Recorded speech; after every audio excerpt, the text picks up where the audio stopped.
Bon, on va y aller pour pouvoir être dans les temps. Donc, bon matin à toutes et tous. Merci énormément d'être présents et présentes pour en fait, le lancement de la première série de webinaires RH en action donc du CSMO ESAC. Juste pour me présenter, je m'appelle Alexandra, je suis chargée de projet à la relève. Et comment est venue cette idée de webinaire? C'est qu'on a organisé une journée RH en action l'an passé. Enfin, l'an passé, c'était le 1er mai 2024, donc pas vraiment l'an passé. En fait, nous, notre souci, ça a toujours été de pouvoir soutenir le terrain en répondant concrètement en fait, aux enjeux au niveau des ressources humaines. Et puis, à la suite de cette journée, on s'est dit, ben, quoi de plus concret finalement que d'organiser des webinaires. Il va y en avoir 5 jusqu'à la journée du 1er mai de l'année prochaine. Donc, 5 webinaires qui vont traiter d'enjeux qui, selon nous, sont essentiels au niveau des ressources humaines et au niveau du secteur de l'ESAC. Donc voilà, on est vraiment ravis de pouvoir vous présenter ce premier webinaire où vous aurez bien sûr la possibilité de poser vos questions. Si vous êtes plus à l'aise, prenez le micro, ouvrez vos caméras. Si vous êtes moins à l'aise, ce sera par le chat, puis on relaiera les questions. Peut-être qu'il y aura des questions qui seront communes, etc. Mais on sera un plaisir de les relayer nous-mêmes. Donc voilà, on vous souhaite un excellent webinaire et puis je vais passer la parole à David de Baseline qui va pouvoir se présenter et puis lancer le tout. Merci.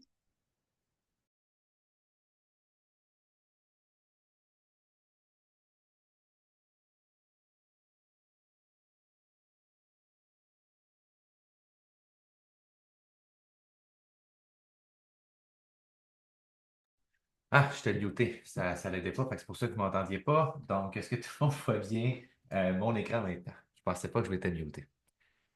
Bref, oui, merci. En fait, je suis très content d'être ici aujourd'hui. Je me présente, David Beauchemin, je suis directeur général de Baseline. Baseline est une coopérative de solidarité qui accompagne les organisations dans l'adoption de l'intelligence artificielle. Donc, on a pris le modèle coopératif, donc on est membres travailleurs et membres de soutien. Bref, aujourd'hui, on veut parler de démystifier et mieux comprendre l'IA. IA pour intelligence artificielle, bien sûr.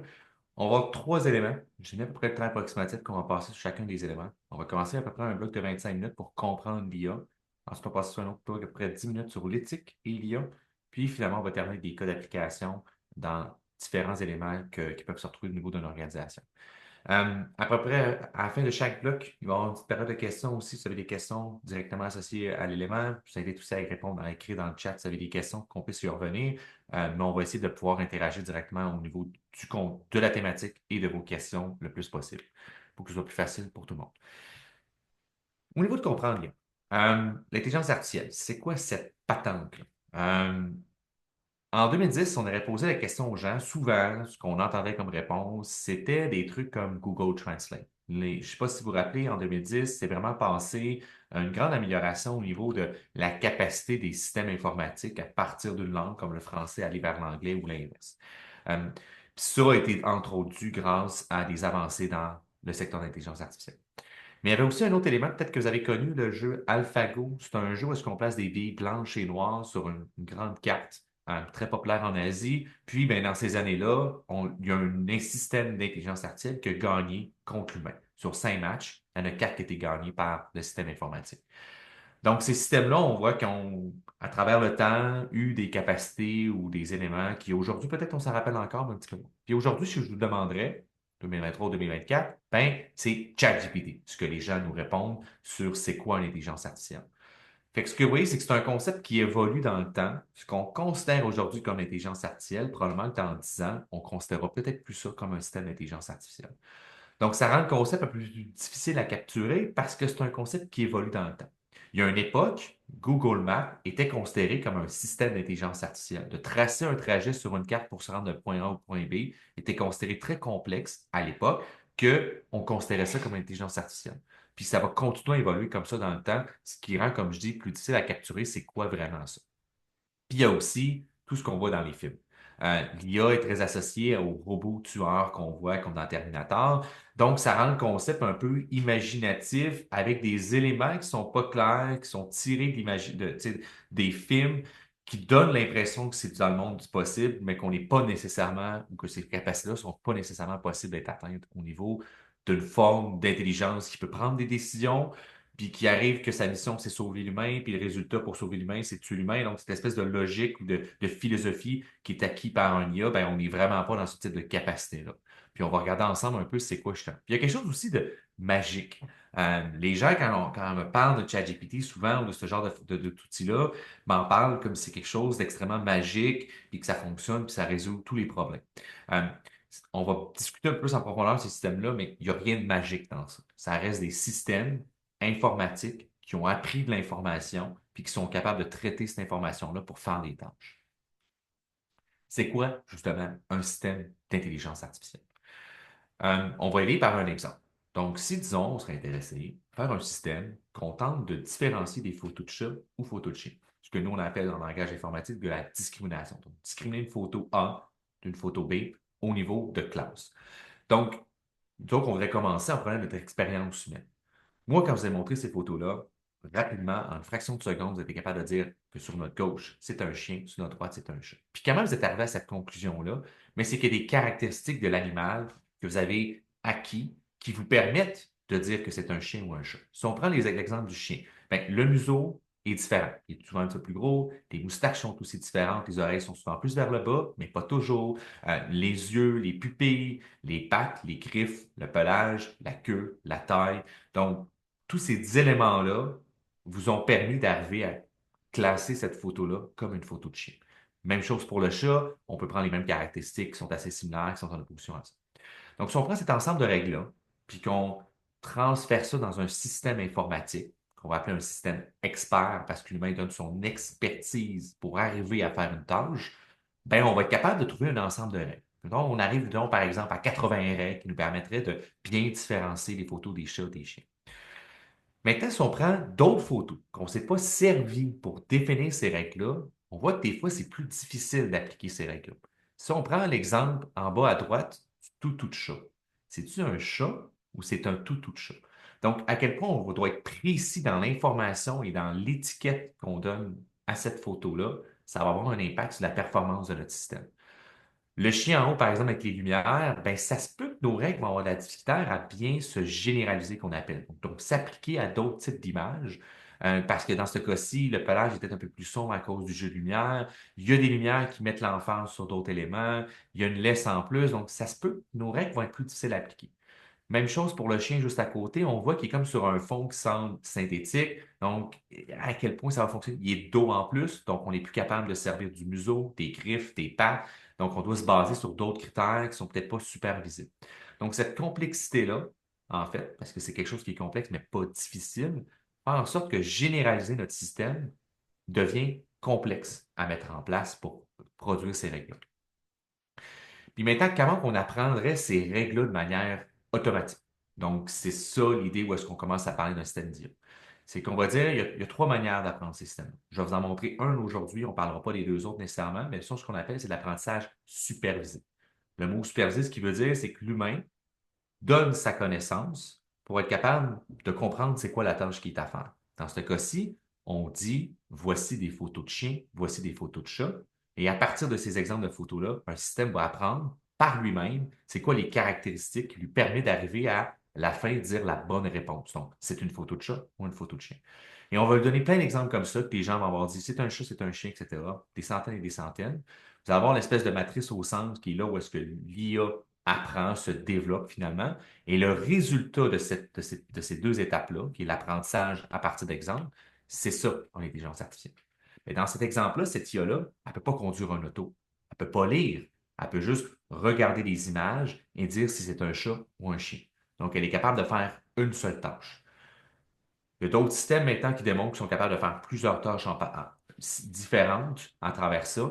On va en discuter un petit peu plus tard, qui sont finalement les systèmes d'apprentissage, les Large Language Models que vous avez probablement entendu. Bref, ces systèmes-là, typiquement, vont être capables de faire une seule chose.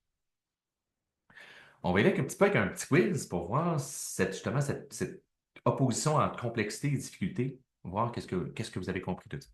Euh, donc là, on parle d'apprentissage automatique, donc l'apprentissage supervisé pour être plus précis, c'est un outil approprié. Est-ce que vous pensez que c'est un outil approprié pour résoudre un problème au niveau des systèmes comptables? Ce que je veux dire par système comptable, c'est dire, par exemple, faire la reddition de code, excusez-moi, voyons, J'ai un blanc de mémoire, mais affecter les factures, donc faire tout ce qui est la tenue de livre. Merci, je cherchais la tenue de livre. Est-ce que vous pensez qu'un système d'IA est nécessaire ou est approprié pour ce cas d'application? Puis si oui ou sinon, pourquoi? Quelqu'un qui veut se lancer? Je vais juste ouvrir mon petit chat, ça va aider aussi. C'est des gens qui veulent dire oui, non, personne n'est certain, personne ne veut se lancer. Non? Non? OK. Puis pourquoi vous penseriez non? C'est-tu parce que vous savez que QuickBook n'a pas d'IA? Oui, pour certains points. Oui, mais pas pour toutes les, oui, pour toutes les personnes. OK, ça c'est intéressant. Fait que c'est pas mal par les factures. En fait, la réponse, elle est mixte. De base, faire une tenue de livre, on n'a pas besoin d'un système d'IA. Pourquoi? Parce qu'on peut juste définir un ensemble de règles relativement définies qui permet de bien généraliser. Par exemple, des factures associées à un déplacement, ça s'en va dans tel grand livre. C'est relativement facile de l'établir comme ça. L'interprétation, par contre, de la loi comptable, c'est complexe parce qu'il y a beaucoup de règles, il y a beaucoup d'éléments qui rentrent en complexité, et il y a de l'interprétation à mettre en place. Donc ça, effectivement, on serait dans un cas que l'intelligence artificielle pourrait être pertinente. Lorsqu'on veut extraire automatiquement des informations de photos de factures ou de PDF, ah, là, c'est aussi un cas d'application de l'intelligence artificielle parce qu'il y a une information qui est non structurée. On sait qu'il y a un prix, une date, un client, un fournisseur, etc. Mais on ne sait pas c'est où exactement. Puis si on veut extraire ces informations-là, comme nos photos de chat, photos de chien, par exemple, et les rentrer dans notre système comptable pour ensuite faire la classification dans le grand livre à mettre en place, bien là, ça serait une composante d'IA qui permet d'accélérer le processus au lieu de faire la saisie manuelle des différentes informations dans un outil comptable. Maintenant, si on parle plutôt d'un système de diagnostic médical, par exemple pour les coloscopies, pour des examens liés à une radiographie ou des éléments comme ça, là, est-ce que vous pensez qu'un IA pourrait être pertinent pour pas remplacer le médecin, mais bien juste dire, hey, ici dans cette photo-là, je pense qu'il y a potentiellement un cancer ou un problème de santé ou peu importe comme ça. Est-ce que là, l'IA serait pertinent? Oui, je vois beaucoup de oui, effectivement. Oui, effectivement, parce que c'est complexe. Définir l'ensemble de règles qui permet de dire que cette petite tache-là, grise, pâle, c'est potentiellement une masse cancéreuse. Donc, dans ces cas d'application-là, on est vraiment dans un cas où est-ce que l'IA est un très bon levier pour développer des outils qui aident à faire le diagnostic médical. Après ça, on peut discuter de tout ce qui est le remplacer le médecin, etc. C'est une autre question qui est plus éthique. On va en parler, on va aborder ce genre de sujet un petit peu plus tard. Maintenant, c'est quoi les types de données et les tâches que ces genres de systèmes-là sont vraiment pertinents à aller chercher? Il y a deux types de données qu'on va avoir. Les données structurées, qui sont finalement des colonnes avec des informations. Puis pourquoi est-ce qu'on dit structuré, c'est qu'on sait que dans chaque colonne, c'est quoi le type d'information qui se trouve. Puis si vous avez un exemple qui sont finalement les informations sur des biens immobiliers, le nombre de chambres, le nombre de salles de bain, l'air habitable, le quartier, puis le prix finalement. Donc dans ce contexte-là, on sait que dans la colonne chambre, c'est un nombre entre 0 et, peu importe, en fait peut-être probablement plus entre un et un certain nombre. Donc, on est capable de transférer une forme d'information à travers ça. Puis c'est finalement des informations qui sont typiquement dans des fichiers comme Excel, par exemple. Donc, des informations qui sont structurées dans des colonnes comme ça. À l'opposé, les données non structurées, des informations qu'on est pas mal certain qu'il y a une information à travers, mais on ne sait pas nécessairement où l'information, puis elle n'est pas aussi structurée. Si on prend notre exemple de chat, on voit qu'il y a un chat dedans. Mais c'est quoi exactement les pixels qui sont le chat? C'est plus difficile à arriver à cette information-là. Si on voudrait, par exemple, couper puis extraire le chat. Dans du texte, on a un exemple d'un texte Wikipédia, on voit qu'il y a beaucoup d'informations qui est présentes, des noms propres, des lieux, des dates. Mais maintenant, c'est quoi exactement les mots qui sont pertinents, puis c'est quoi l'information qui est véhiculée par ce texte-là? Ben, c'est une information qui est non structurée, qu'on pourrait être intéressé à extraire pour d'autres étapes par la suite, comme les exemples de factures dans un processus comptable. Puis vous avez aussi un exemple, par exemple, la voix, où est-ce qu'on a de l'information qui est très proche du texte, finalement, qui a une forme d'information à travers, mais c'est quoi que ça parle de ce sujet-là? C'est une donnée qui est non structurée. Puis c'est vraiment dans ce type de données-là que les systèmes actuellement d'intelligence artificielle sont très performants. Donc, quand on travaille des informations non structurées, ou qu'il y a plusieurs types d'informations comme du texte et des images, ou du texte, des images, de la voix, que là, ces systèmes-là sont très performants, les systèmes modernes qui sont arrivés à peu près depuis les années 2018. C'est quoi maintenant les tâches qu'on tente de faire avec ces systèmes-là? Il y en existe trois. Vous avez, par exemple, c'est de partir d'une information quelconque pour prédire un nom, comme un âge, un montant, une masse, peu importe, prédire un nombre qui est fini finalement. Donc, vous avez l'exemple ici, mettons qu'on aurait une image d'une maison, puis qu'on veut à la fin prédire c'est quoi le prix estimé, la valeur marchande de cette maison. Vous avez une tâche qu'on a vue finalement précédemment, qui qu'on appelle la classification. Ben, c'est de dire j'ai des classes comme un chat, cheval, un chien, cheval, chat, puis j'ai une image en haut, puis je veux dire, ben, ça appartient à quelle classe cette image-là? Dans ce cas-ci, à la classe du chat. Donc, on veut vraiment classifier notre information. Un bon exemple de ça, par exemple, c'est tout ce qui est Netflix. Netflix tente de classer les gens pour pouvoir dire, ben, moi, si j'aime des films de type A, puis que j'appartiens à un certain groupe à partir des films que j'aime, ben, on pourrait me recommander des films à partir de mon groupe d'appartenance de films que j'aime. Comme, mettons, j'aime beaucoup les films de guerre, puis que j'ai pas écouté ce film-là, puis que je fais partie du groupe des films de guerre, puis que d'autres personnes ont aimé ce film-là, ben, on peut me le recommander, des bonnes chances que je vais aimer cette classe de film-là aussi. Donc, on est souvent dans les systèmes de recommandation aussi avec ce genre de trucs comme ça. Puis vous avez maintenant une nouvelle tâche qui est apparue un peu plus des dernières années qu'on appelle la génération, qui peut s'appeler aussi la transduction, qui est dire, j'ai une information A qui est par exemple une image d'un paysage que j'aime, un thème qui est finalement le cri, un tableau artistique, et que je voudrais faire un mélange de ces informations-là. Donc, je veux générer une nouvelle information à partir d'un contexte et de trucs pertinents. Dans ce cas-ci, ce qui donne le résultat à droite. Euh, ChatGPT, c'est un autre exemple de génération. Donc, vous lui donnez une requête, qui est finalement l'image de gauche, l'équivalent de l'image de gauche, qui pourrait inclure un thème ou un type de façon d'écrire, puis qui génère un résultat à la fin. Vous pouvez demander, par exemple, à ChatGPT de vous écrire un profil pour les réseaux sociaux ou des posts sur les réseaux sociaux avec une thématique quelconque ou une approche quelconque. Maintenant, Maintenant, on ne peut plus beaucoup parler d'intelligence artificielle sans parler d'intelligence artificielle générative parce que c'est dans les mains de tout le monde. On va un petit peu justement aborder ce sujet-là. C'est quoi justement un IA générative? Un IA générative, ça se trouve à être un IA qui est une espèce de petit cerveau bleu au centre à laquelle on donne une requête, qui est souvent connue sous le nom de prompt en anglais, qui est de dire, je veux donner des instructions à ce système-là pour me générer un résultat. Dans ce cas-ci, faites un exemple ludique que j'ai demandé d'écrire un profil Tinder dans le style littéraire d'Albert Camus. Donc, on voit qu'il y a beaucoup d'éléments de mots-clés du style littéraire de l'auteur qui sont repris dans la façon de présenter de l'information. Euh, donc, qui est toujours très connecté au niveau de l'environnement, de l'effet de la lumière sur le personnage, des trucs comme ça. Donc, c'est très présent à travers ce type-là. Puis, on pourrait le faire pour plein d'autres styles, plein d'autres éléments aussi. Donc, c'est vraiment un outil pour créer une commande à un système de nous générer du texte à la suite de notre commande.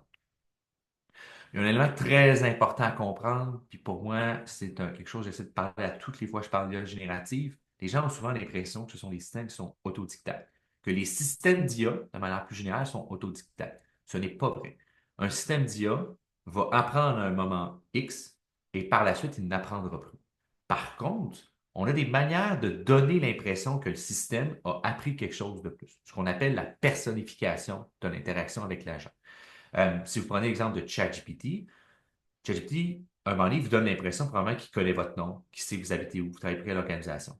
C'est faux. C'est qu'en fait, dans vos conversations, vous allez probablement présenter cette information-là et il réutilise cette information-là pour personnaliser la manière qu'il interagit avec vous. Fait que si vous fermez votre compte, vous en repartez un autre, ben, il ne saura pas que finalement, vous êtes qui à travers ça. Puis un bon exemple de ça aussi, j'entends souvent des professeurs qui me disent que quand ils reçoivent des devoirs d'étudiants, il prend le devoir d'étudiant, puis il demande à ChatGPT si ChatGPT a écrit ce devoir-là. Puis là, des fois, le système lui répond oui ou non. C'est pas bon. Ne faites pas ça. Ce n'est pas une bonne utilisation de la technologie. Cet outil-là ne le sait pas concrètement qu'il a écrit ça. Il vous répond une réponse aléatoire entre oui et non, parce que le texte a l'air plausible ou non, mais il n'a pas la capacité de savoir s'il a vraiment écrit ça, parce que cette connaissance-là de la manière que les gens interagissent avec n'est pas partagée entre les utilisateurs.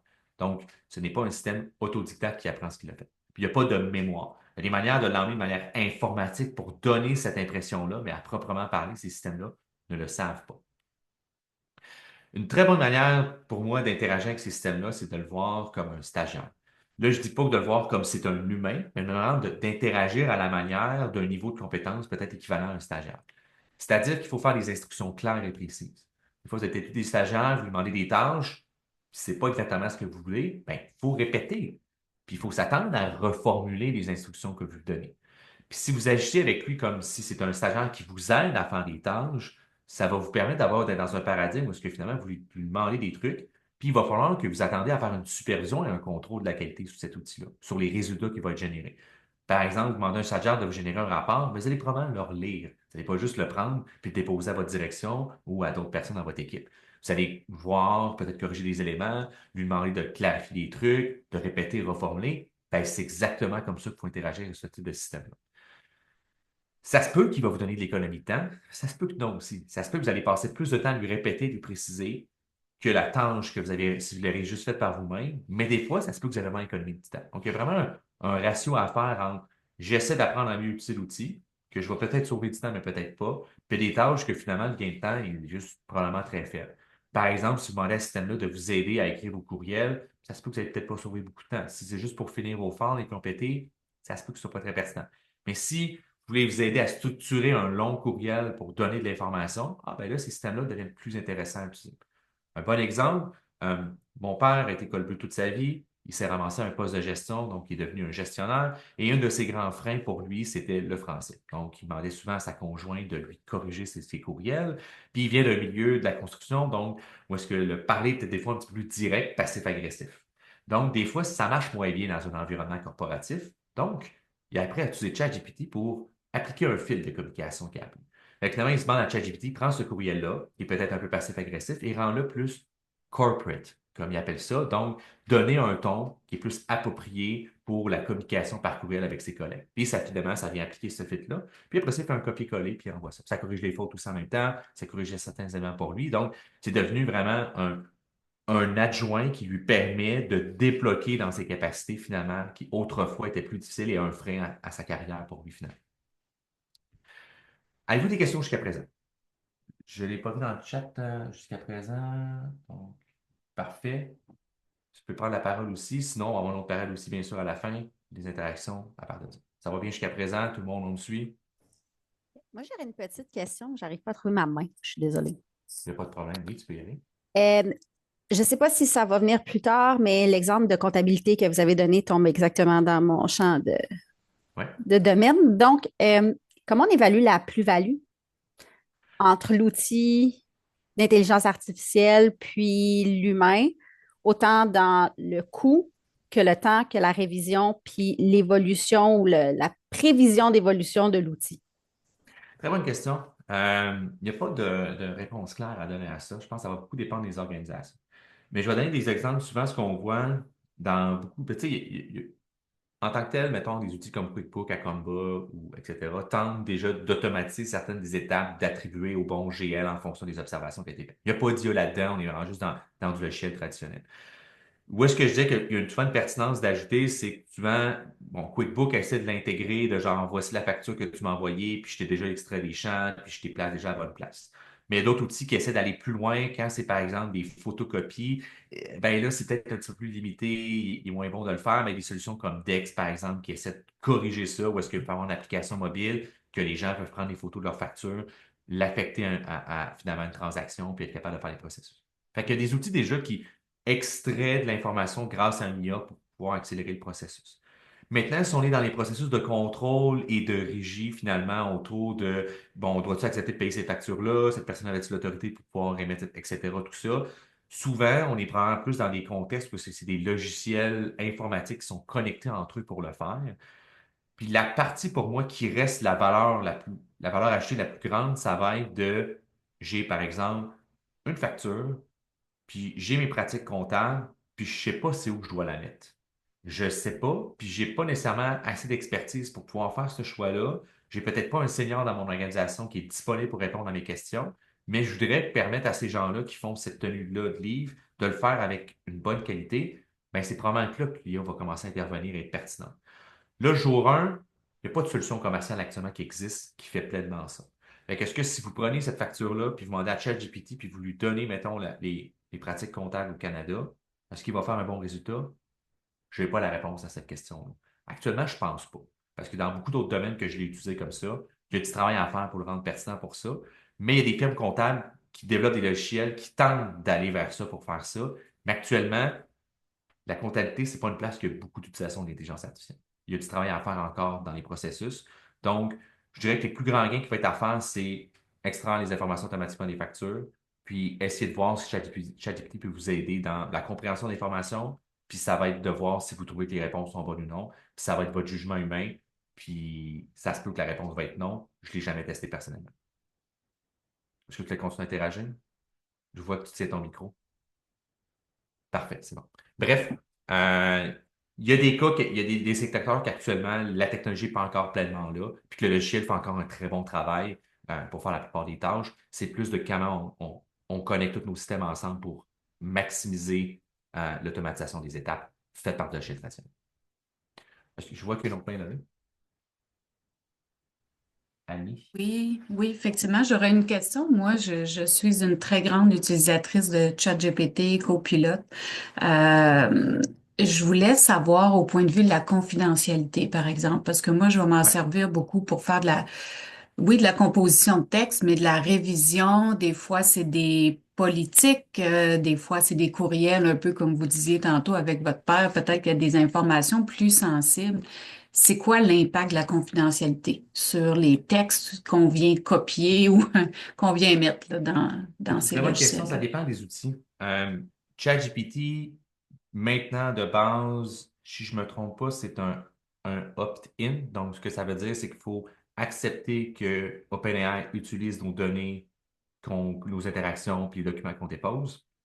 Donc, de mémoire, par défaut, maintenant, ils n'utilisent pas les informations que vous envoyez. Mais vous pouvez vérifier dans vos paramètres, il y a comme une place paramètres, puis vous allez avoir un critère de comme utiliser vos données pour améliorer notre système. C'est quelque chose comme ça, la formulation de mémoire. Puis là, vous pouvez cliquer oui ou non. Ce qui va faire en sorte que l'engagement d'OpenAI, c'est de dire que si vous déposez de la propriété intellectuelle d'une organisation, elle ne sera pas utilisée. Par contre, elle va vivre à quelque part dans un serveur là-bas, ce qui est à dire que si, mettons, ce sont les données qui sont protégées par la loi 25, ce n'est pas une bonne idée. S'il y a des numéros d'assurance sociale, des informations confidentielles, c'est actuellement pas bien protégé au niveau de ChatGPT. Ça ne respecte pas les lois qui sont en place. Au niveau de Copilot, on est ailleurs. C'est une suite Microsoft. Donc, quand vous êtes dans la suite Microsoft, Microsoft a des engagements un petit peu différents. Microsoft, si vous avez bien géré vos droits, vos accès de votre profil, finalement, ça c'est géré finalement au niveau de l'organisation. L'information est dans un serveur, du moins la promesse de Microsoft, c'est que l'information est dans un serveur au Canada. Donc, ça règle beaucoup des parties au niveau de la propriété, de la confidentialité des données. Ils ont l'engagement qu'ils ne l'utilisent pas non plus pour entraîner leur système d'IA et que les données sont supprimées en dans de 24 heures de mémoire que vous envoyez. Donc, c'est-à-dire que votre information elle est vraiment presque pleinement protégée. Dans les cas où est-ce qu'on est encore dans des informations plus sensibles, par exemple, mettons, Revenu Québec ne pourrait pas faire ça, il faudrait que ce soit un serveur local, mais il y a certaines particularités qui permettraient de le faire. Fait que la plupart des organisations avec une suite copilote, ça règle le problème de la protection de la donnée. Mais il y a un petit travail à faire pour s'assurer que les documents que Copilot a accès ne brisent pas finalement la protection des données à l'interne de l'organisation. Par exemple, il y a un cas où est-ce que il y a des gens, une organisation qui a activé des licences à tout le monde, puis ben tout le monde a eu accès à toute l'information dans l'organisation parce qu'ils n'avaient pas géré leurs accès. Fait que ça veut dire que les contrats de travail ont été diffusés à tout le monde. Fait que des gens qui ont tombé des contrats de travail des collègues. Fait que je vous épargne les discussions qu'il a fallu avoir sur l'égalité salariale par la suite. Bref, il y a des petits trucs à faire attention à ce point-là. Mais en général, la plupart des solutions peuvent bien l'utiliser. Si vous avez plus de ChatGPT, ben, essayez de ne pas mettre des informations confidentielles. Copilot n'a peut-être pas les mêmes capacités parce qu'il est un petit peu plus vanille, il est plus, il tente plus de gérer les différents risques, les différents éléments, fait qu'il est peut-être moins créatif, disons, dans ses réponses. Souvent, ce qu'on observe, ben, c'est un entre-deux entre la performance et la sécurité des données. Merci. Ça fait plaisir. Je pense pas que j'ai pas l'impression qu'il y a d'autres questions. Parfait. Donc, sinon, vous pouvez lever la main. On va parler un petit peu maintenant de l'éthique, de justement, c'est quoi les risques et les enjeux de ce type de solution-là ou de l'IA en général. La section va s'appeler l'IA et la société. On va parler surtout de ce qu'on appelle maintenant, qui est beaucoup très promu au niveau de l'utilisation de l'intelligence artificielle, qui est l'utilisation responsable de cette technologie-là. Qu'est-ce que ça veut dire, cette patente-là de responsabilité? Nous, on base beaucoup notre approche sur ce qu'on appelle les principes de la déclaration de Montréal, finalement, qui sont une déclaration de 10 principes. J'en ai juste 9 à l'écran parce que je trouvais que ça faisait plus court au niveau de la présentation. Le 10e, c'est le développement. C'est au niveau de l'environnement, l'impact environnemental à travers ça. Bref, les 9 ici me semblent souvent ce que joignent le plus les organisations au niveau des enjeux internes de l'organisation. Cette déclaration-là, finalement, énonce 3 groupes de principes, individuels, sociétaux, puis de gouvernance. Et lorsqu'on veut mettre en place des systèmes d'IA, on vient d'avoir un très bon exemple sur la protection de l'intimité puis de la vie privée, Puis finalement, ce qu'on pourrait même embarquer aussi, là, ce qui inclut toute la protection des données, etc., souvent on va le recouper dans la boîte jaune, qui est de dire, je veux mettre en place cette solution-là, mais ce sont quoi les risques et les enjeux à laquelle je dois m'intéresser pour m'assurer de le faire et de ne pas contrevenir et pas de représenter un risque pour mon organisation.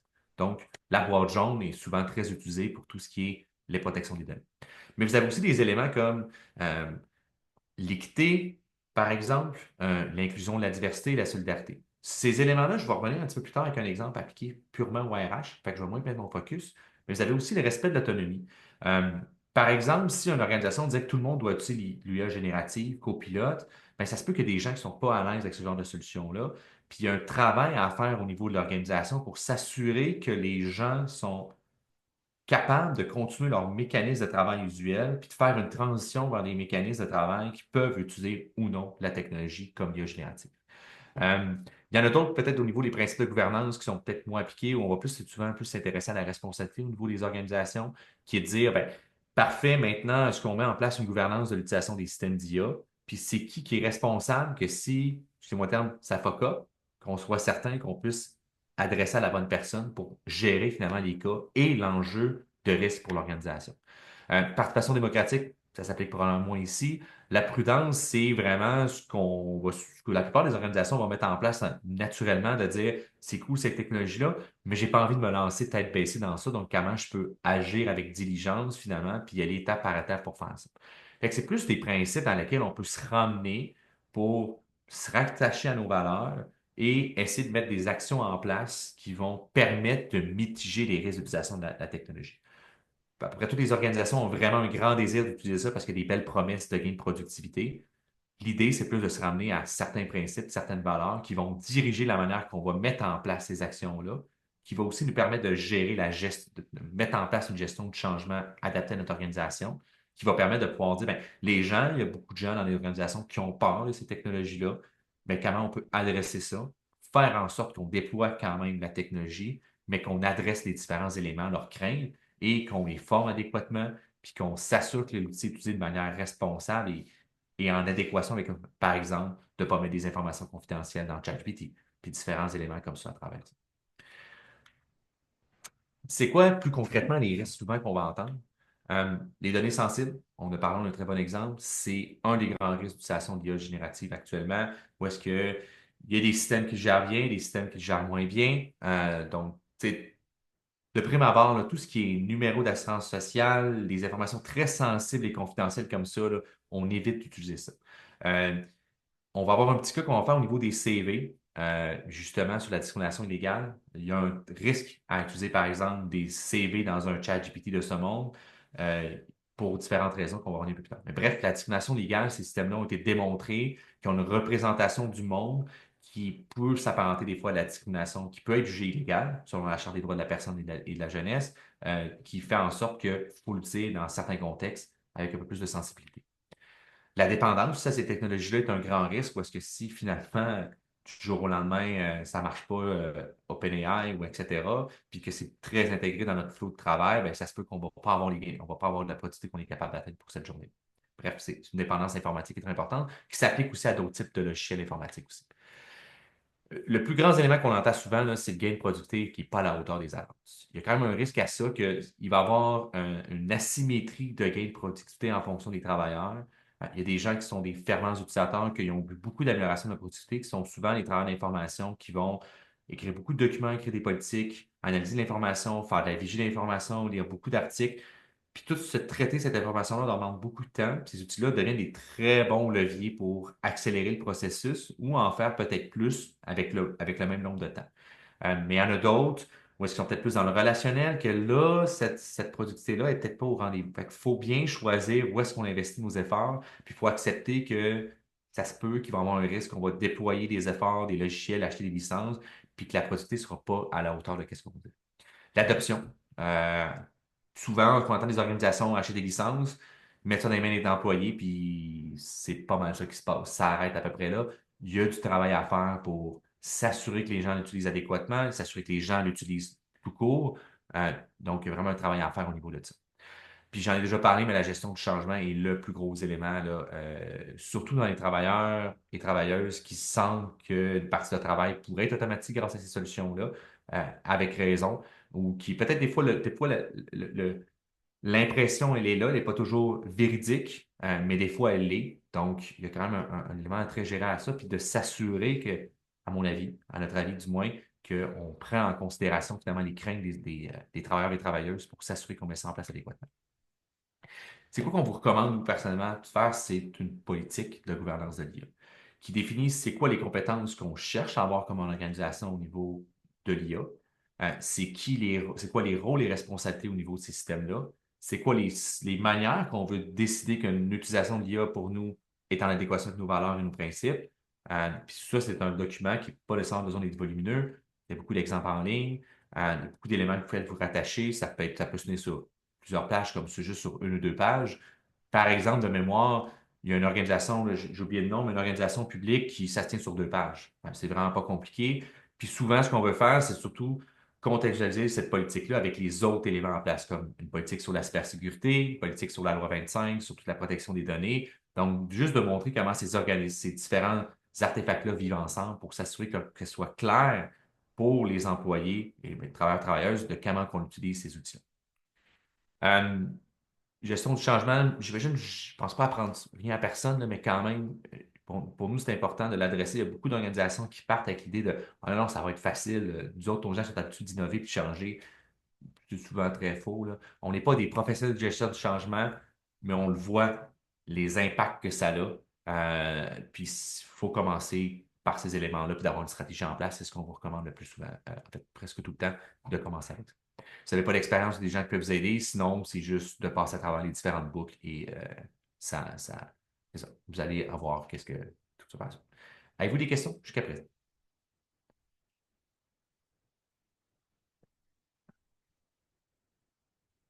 Non? On a hâte d'aller dans les cas d'application.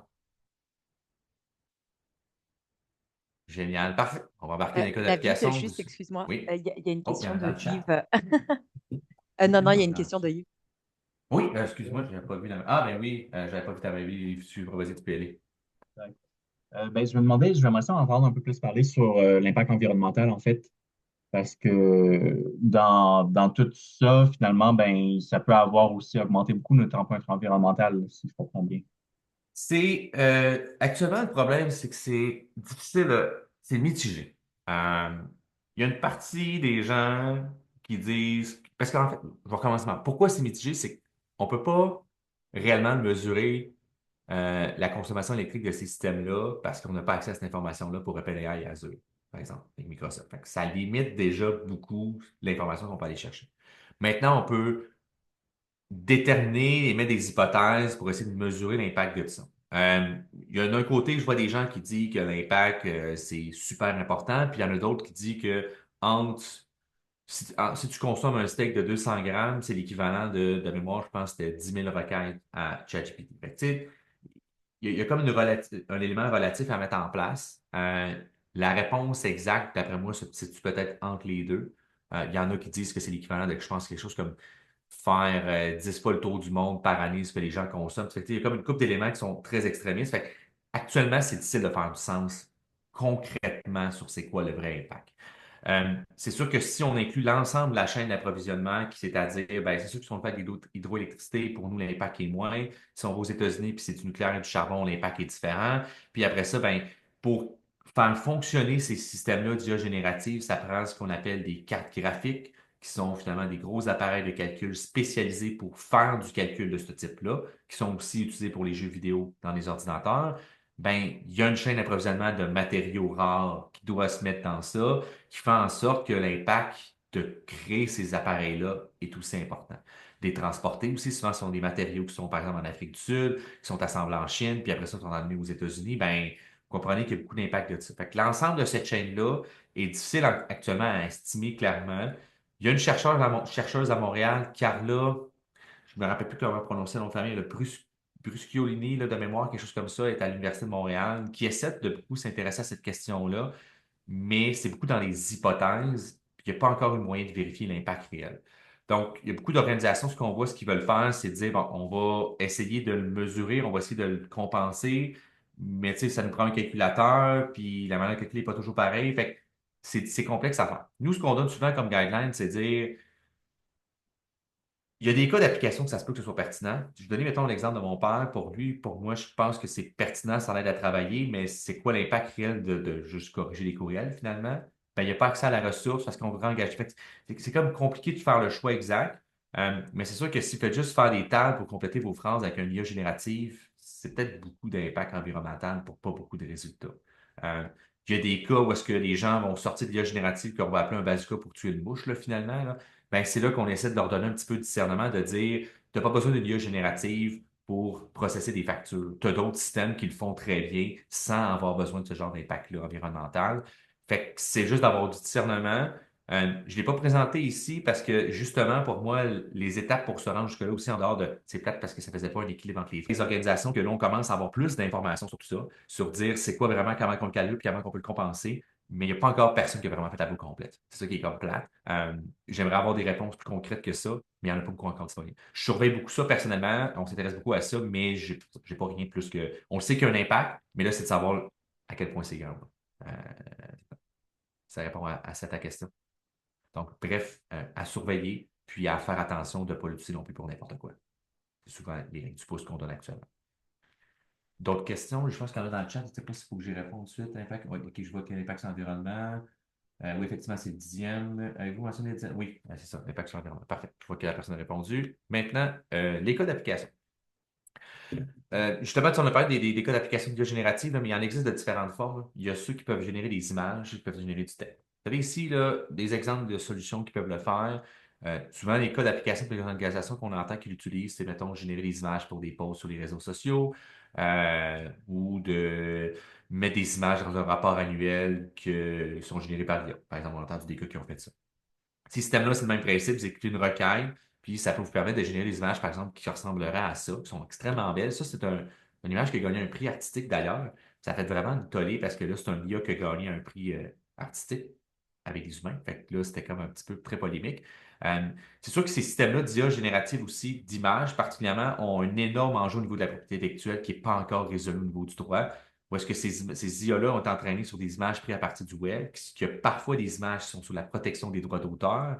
Donc, est-ce que de générer une image qui a été entraînée sur des systèmes d'images qui appartiennent à des auteurs avec des droits d'auteur, comment on gère ça, là? Il n'y a pas eu de jurisprudence encore.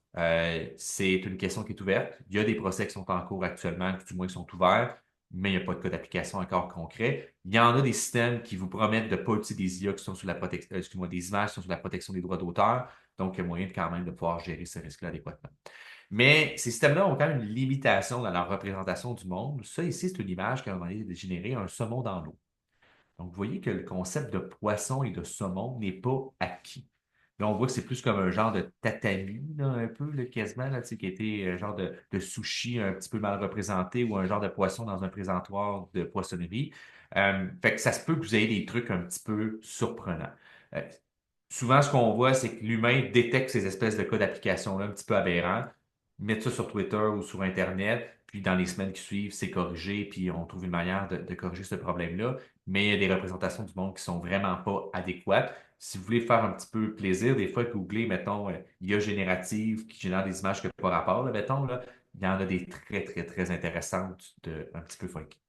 Bref, d'autres cas d'application qu'on voit d'utilisation des génératives qui commencent beaucoup à arriver. Peut-être que vous avez vu ça, Antidote présentement a sorti une nouvelle version et la nouvelle version utilise l'IA générative pour vous aider à corriger finalement les textes.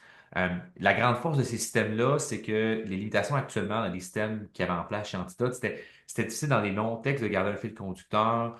Des fois, les référents n'étaient pas toujours clairs, donc la qualité des fois des recommandations était plus limitée. Puis, il n'était pas encore capable de vous recommander des reformulations de phrases qui pourraient être plus claires, euh, plus tel type de thématique, plus direct, plus ci, plus ça. Puis là, finalement, ce type de correcteur-là, en utilisant ce type de technologie-là, est capable d'aller beaucoup plus loin dans la recommandation d'une phrase, d'une manière de reformuler votre phrase pour être plus clair. Donc, vraiment intéressant comme fonctionnalité. Puis vous avez aussi son équivalent en anglais qui s'appelle Grammarly, qui est, à mon avis, vraiment extrêmement avant-gardiste dans les capacités d'utiliser ça. Personnellement, moi, je l'écris quand j'écris des articles en anglais pour ma recherche. Extrêmement pertinent, ça donne des très bonnes recommandations, mais c'est des solutions qui sont quand même relativement dispendieuses, là, étant donné la capacité qui est beaucoup plus avancée. Bref, très bon outil pour aider à la rédaction. On n'est pas dans un cas de ChatGPT, on est vraiment de dire on veut écrire nous un texte qui pourrait avoir été écrit par ChatGPT quand même, puis qu'on vient le corriger, puis qu'on vient le bonifier, puis on vient l'améliorer. Vous avez aussi ce qui est les assistants numériques. On en a parlé un petit peu plus tôt, Copilot, Gemini. C'est quoi la différence entre un assistant numérique et ChatGPT? C'est qu'un assistant numérique, comme Copilot 365, c'est qu'il est pleinement intégré dans la suite bureautique. Vous pouvez, par exemple, utiliser Copilot dans Excel en cliquant sur un petit bouton. Vous pourriez atteindre le même résultat en copiant-collant votre Excel ou en le déposant dans le ChatGPT.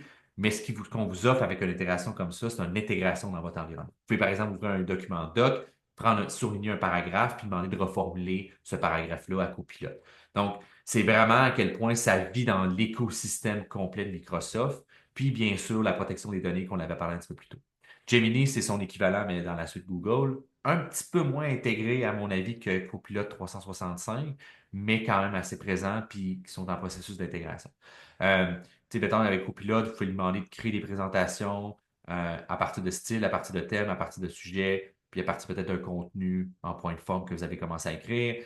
Vous pouvez lui demander d'écrire des documents dans Doc, reformuler des paragraphes, faire des résumés de paragraphes, faire des résumés d'un fil courriel. Un très bon exemple que j'entends souvent, les gens, par exemple, qui vont en vacances, qui reviennent, il y a une conversation courriel de 10-15 échanges sur un sujet, puis ils sont comme hey, c'est quoi que je dois prendre comme action? C'est quoi l'information pertinente pour moi là-dedans? Ben, ils utilisent Copilot, par exemple, pour dire fais-moi un résumé de ça, c'est quoi les action items que j'ai besoin de prendre, puis de mettre en action le plus rapidement possible, c'est quoi qui est prioritaire, puis le système permet d'extraire cette information-là plutôt qu'il ait besoin de lire l'échange courriel au complet. Fait il peut y avoir une pertinence de priorisation des tâches en revenant, par exemple, de vacances qui peut être intéressant. Mais bon, ça arrive une fois par année ou peut-être un petit peu plus dépendant du nombre de vacances que vous prenez, mais on voit que l'impact global sur la productivité n'est pas nécessairement non plus énorme. Ça, c'est un cas, en fait, un exemple qu'on avait fait avec Sukudevi, peut-être que vous connaissez, là, qui est un organisme finalement qui vise à faire la promotion du modèle coopératif à l'international. Puis la manière, eux autres, qui fonctionnent beaucoup, c'est que pour leurs projets, ils font beaucoup ils répondent beaucoup à des appels à projets. Puis, ben, c'est des documents à peu près d'une cinquantaine de pages. Là, je vais juste, excusez-moi, vous partagez. Là, vous voyez mon écran. Parfait. Chat GPT. On va faire une petite démo, en fait, pour montrer un petit peu justement ces capacités pour ceux qui ne l'auraient pas vu. Donc, c'est un appel à projet. En fait, c'est une cinquantaine de pages de mémoire, si je ne me trompe pas, cet appel à projet-là. Puis, il s'en génère quand même beaucoup dans un mois et dans une semaine. Donc, souvent, le problème qu'il y avait, donc là, oui, ici, ok, parfait.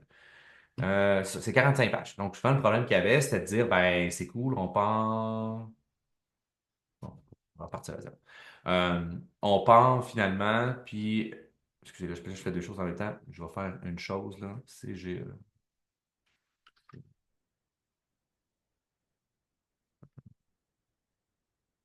Ils partent avec beaucoup de ces appels à projets-là, puis ils veulent les prioriser, ils veulent y répondre, ils veulent les faire les différentes étapes associées à ça.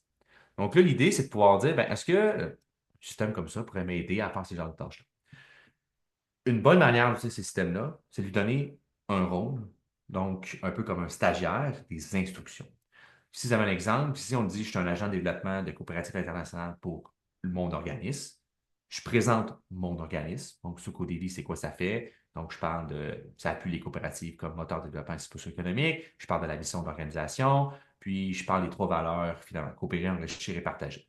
Ensuite, ça, c'est mon contexte qu'on appelle. Donc, la tâche le rôle, le rôle, finalement, dans lequel que je veux qu'il fasse. La tâche, c'est l'autre phrase après qui est voici un appel à projet. Il est en anglais. J'aimerais que tu l'utilises pour m'aider à répondre à des questions. Puis je veux que tu gardes le document pour répondre à la prochaine question. Puis je veux que tu répondes en français.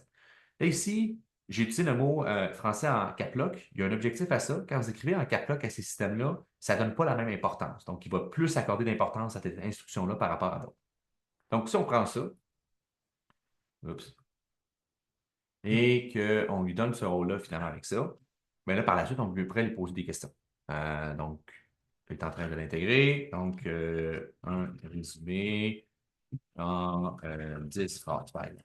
Donc là, l'objectif, c'est de pouvoir créer ce résumé-là de manière assez rapide. Et là, il va nous générer un résumé. Bon, maintenant, quand je vous parlais de processus de contrôle, il faut faire confiance à cette solution-là, comme quoi que tout ce qui est extrait, c'était pertinent. Parce que sinon, si je m'en vais lire le document, puis je fais moi-même un résumé, je n'ai pas vraiment sauvé de temps. Donc, il y a quand même un travail à faire sur la confiance du système, puis une manière de se l'approprier. Mais ici, il m'a fait un beau petit résumé de 10 phrases. Je pourrais dire, ben, est-ce que ce projet est pertinent avec notre mission, par exemple? Pertinent avec notre mission. Vous n'avez même pas besoin de faire des phrases complètes en général, là. Vous pouvez être assez directif.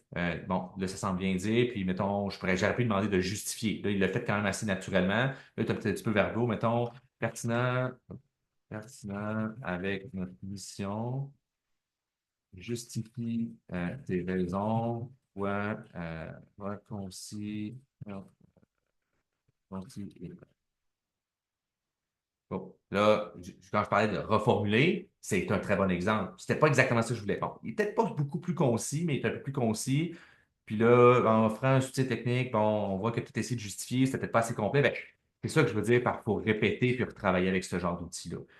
Puis ça, à mon avis, ce sont des compétences qui doivent ou qui peuvent être développées pour être capable d'apprendre à vraiment utiliser cet outil-là adéquatement ou de dire, ouais, dans ces contextes-là, ça répond pas à mes besoins, j'aime pas ça, j'aime plus ça pour ça. Souvent, ce qu'on va voir, les gens, ils vont dire, fais-moi, réponds à la proposition, puis réponds à ça. Soyez plus précis dans qu'est-ce que vous voulez faire comme tâche. De d'écrire un 10 pages au complet, ça se peut que la qualité ne sera pas au rendez-vous. Souvent, on va plus dire, ben, réponds à cette question-là dans le document. Réponds à cet élément-là, puis travailler paragraphe par paragraphe ou question par question, ça va être plus bénéfique. Bref, c'était juste pour vous démontrer un peu le genre de manière d'utiliser ça. Vous pouvez faire la même chose avec un outil comme Copilote. Vous avez le trombone pour pouvoir insérer n'importe quel type de document. Ça répète un budget, par exemple. C'est propose-moi un budget. On pourrait demander de proposer un budget et retourne-le en format Excel. Là, il va vous générer un Excel. Est-ce que le budget va être bon? C'est à travailler, là. Euh, donc, là, tu vois, proposer un budget, j'avais établi des catégories courantes. Parfait. Là, il est en train d'analyser, puis il va me générer un Excel à la fin. Ça se peut que le budget ne sera pas super pertinent, mais ça pourrait être un bon premier point de départ. Vous pourriez avoir un template que vous utilisez. Voici un template à utiliser. Maintenant, je donne-moi un budget qui répond à ça. Bref, là, il analyse, ça se peut que ça va être long. Ah, je pense que là, il l'a fait. Et voilà. Fait que là, j'ai un lien, puis je peux avoir un budget. Vous ne le verrez pas, là, malheureusement, parce qu'il ne va pas s'afficher à l'écran que je vous partage là. Mais c'est un beau petit fichier Excel que vous pouvez commencer à travailler dessus. Puis, ben, bon, il n'est pas super complet, là, il y a 6 lignes, puis il présente des chiffres, mais on pourrait un peu lui donner un template, par exemple, pour l'aider à faire une meilleure tâche. Qui est la même idée c'est un stagiaire. Si vous avez jamais, il n'a jamais fait un budget de sa vie, vous n'êtes pas quand même le forme de budget que vous voulez, ben, il va vous donner un résultat qui a du sens. Ça se peut que ce n'est pas ça que vous voulez. Bref. C'était pour montrer un petit peu les possibilités de ce genre d'outils. Parfait, ça. Donc, ça, c'est l'exemple aussi que je l'ai montré. Je l'avais aussi pris en photo au cas où que ça n'allait pas marcher. Maintenant, si on parle des solutions d'IA commerciales. Donc là, ça reste que Copilot, ce genre de solutions sont commerciales, mais ça ne cherche pas à répondre à une offre précise pour les organisations pour un problème plus précis. On ira dans des cas d'application, on va dire peut-être un peu plus génériques que travail avec l'information, mais on aurait pu commencer à voir apparaître des solutions qui se basent sur ces éléments-là pour répondre à quelque chose de très précis. On va en voir quelques-uns. Euh, il y en a beaucoup, mais un bon outil pour commencer votre recherche, je vous partage une plateforme, je vous partage la connaissance que ça s'appelle GetApp, qui est une solution canadienne qui permet de chercher un type de logiciel ou de problème que vous essayez de résoudre, puis va vous proposer des logiciels qui pourraient essayer de répondre à votre besoin. Ça se peut qu'ils vont utiliser l'IA, ça se peut qu'ils ne vont pas en utiliser.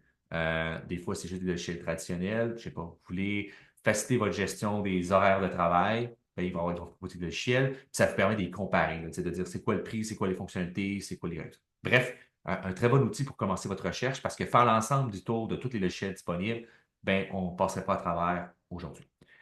Sinon, dans l'autre exemple de cas d'application, ça, c'est un exemple qui est assez courant, qu'on entend beaucoup, ce qu'on appelle, nous autres, excusez-moi, je suis allé un petit peu là-dessus, le maintien de l'expertise. Souvent, ce qu'on entend des organisations, c'est qu'il y a des gens qui sont soit sur le bord de la retraite, soit qui représentent un risque parce qu'ils maîtrisent beaucoup les processus d'organisation de l'entreprise sur certains champs d'affaires, que si la personne disparaît pour X raisons, ben, l'organisation est un petit peu dans le trou. Ou des fois, en fait, c'est que la main-d'œuvre avec laquelle on travaille n'est pas nécessairement qualifiée ou la qualifiée au niveau qu'on voudrait et soit trop dispendue ou pas réaliste. Ça, c'est un exemple parce que ce n'était pas nécessairement réaliste. Ça, à l'écran, ce que vous voyez, c'est le nombre de livres qui sortent dans la francophonie à chaque année. On a travaillé dans ce cas-ci avec excuse-moi, une librairie indépendante qui était, le problème qu'elle faisait face, c'est que, un, il y a beaucoup de livres qui s'ajoutent dans son inventaire à chaque année. Deux, en dehors des heures traditionnelles de travail dans la semaine, donc mettons la fin de semaine et le soir, c'était difficile de garder son expertise, d'avoir un libraire ou une libraire qualifiée. Ce qui faisait en sorte que souvent, c'était des étudiants de 20 à 24 ans, souvent la fin de semaine, qui sont des fois un petit peu hangover, ou peu importe, ou qui n'avaient pas nécessairement envie de travailler, ou qui n'étaient pas confiants de répondre à ces questions-là sur des livres. Les questions sont des fois extrêmement nichées et spécifiques. C'est un des marqueurs de différenciation des libraires, où est-ce qu'ils veulent répondre à des questions très niches. Ce qui fait en sorte qu'elle allait se cacher dans le backstop. Et donc là, l'idée qu'on s'est dit, ben, travailler avec cette information-là, donc 36 000 livres, l'inventaire, la description des livres, c'est possible d'être utilisé comme source d'information pour un IA comme, par exemple, ChatGPT. Donc, ce qu'on a fait, c'est qu'on a nourri cette solution-là, comme par exemple, dans l'exemple que j'ai montré tantôt, j'ai pris le petit trombone, j'ai déposé un fichier. Bien là, on est connecté sur le système informatique. Puis là, on a des clients. Donc, dans ce cas-ci, c'est qui posent des questions. Le conseiller peut poser la question du client. Dans ce cas-ci, une personne cherchait un livre qui porte le même nom que son enfant qui s'appelle Rémi pour qu'il puisse s'approprier, aimer plus la lecture en s'attachant à un personnage. Et finalement, ben, ça nous sort des suggestions qui ensuite la personne, le conseiller, peut guider et aider à faire des choix pour la personne. Fait que c'est un outil d'aide aux recommandations pour les personnes.